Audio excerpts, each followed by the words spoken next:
Hey folks, what's up? Michael here, and today we are in my kitchen with a simple question.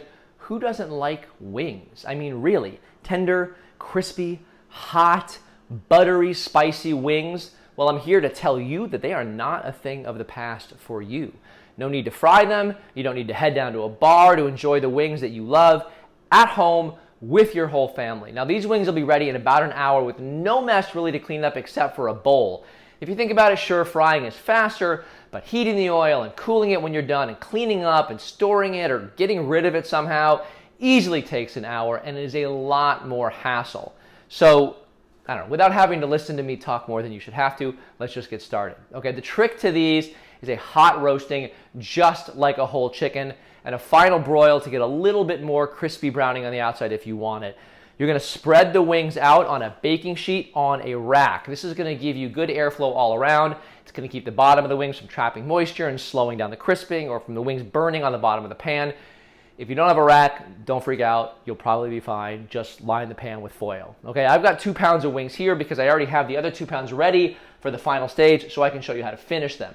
You're going to season them well with kosher salt. Now with kosher salt, the trick is high and dry. Make sure your hands are dry and season from up high, letting the salt really rain down to get an even coating on the surface of the meat. Don't be afraid to season these well, okay? You want good salt with the fat. Now they're gonna go into a preheated 475-degree oven for 30 minutes. They're gonna come out and get flipped and go back in for another 25. Now when that's done, you'll pull them, flip on the broiler, and put them back in for 3 minutes per side, and that's how you're gonna get your final crisp browning on them, all right?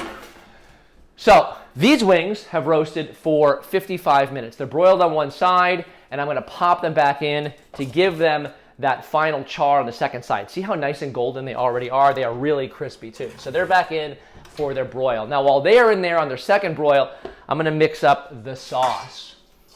Okay, so I've got 2 ounces of melted butter and a half a cup of Frank's Red Hot in a large bowl. Needs to be large. It needs to be big enough to handle all of your wings, so don't skimp on the size. Now, technically, the wings really are pretty done after the hour of roasting. They're fully cooked. They are crispy. The broil is just going to give them a little bit of color and char on the outside. If you're wildly impatient, you can skip the broil or just broil on one side if you don't care about the broiling, but you've come this far, so why not go the distance? Now, I'm just going to pretend that the full 3 minutes on the second side has passed so we can finish the wings without having to listen to me kind of rhapsodize randomly about chicken wings for the next several minutes. Now, one tip, the wings can be served whole or in sections. The drumette is the little drumstick, and the flat, which is the middle part of the wingette. Some people serve the flat with the tip on, some people remove it before they cook. There's not much meat there, but they get really nice and crisp during the roasting. So if you are searing wings or grilling them, you may want to separate the parts before cooking. They're going to lie flatter on the cooking surface. In this case, however, I like cooking them whole because I need to flip them a couple times. Keeping them whole means I only have to flip twice, half as much. And because they are a little unevenly shaped, they give me more airflow around them, which is actually what I want to happen. Okay, so now I'm going to add the wings to the bowl. If you want to serve them separated, you would cut them apart now. They'll separate pretty easily with flicking your knife. They are a little easier to toss, coat, and handle and eat. But you can cut them apart before, and serving whole is also totally legit if you're just not in the mood. So now that they're done, I'm going to drop them in this bowl. This is technically half of them, and I'm going to plate them. I'm going to toss the whole batch with this red hot sauce, but you see the point, the other half is in the oven. And of course, you're going to want to serve these with some carrot and celery sticks and a healthy dose of compliant ranch dressing. The link is in the description. And lest you think that 4 pounds of chicken wings is a lot, it's not. It's only about 16 wings. They will go fast. So now these half are tossed up.